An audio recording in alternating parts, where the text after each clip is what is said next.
So what do we do in preparation for the opening of face-to-face classes this August, no? And many people actually think nga focus kayo ta og individual nutrients, but the general and the proper way to approach nutrition is actually kanang on the whole and not just specific food items.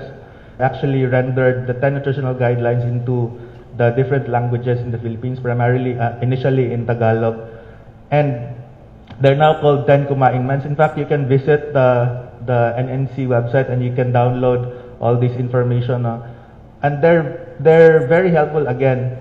And another which was recently launched, I think in 2015, was the Pinggang Pinoy.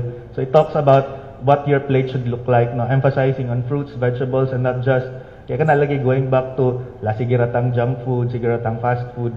So what should your plate look like is essentially what the Pinggang Pinoy tries to illustrate, no. So talk about all food groups, no. One of the concepts we learn as nutrition and dietetic students is the principle of variety and variety first, no. Ensuring nga kung nung lain-lain imong gikaon, makakuha ro yung katong tanang nutrients nga naa sa food. No? Dili pod boring ang food kung variety ang imong focus, no. Kung palabihan, sobrahan, makadaot. Kung kulang pod, napod na siya adverse effect. So, when talking about moderation, the Pinggang Pinoy actually describes how much ang imong ginakaon per food group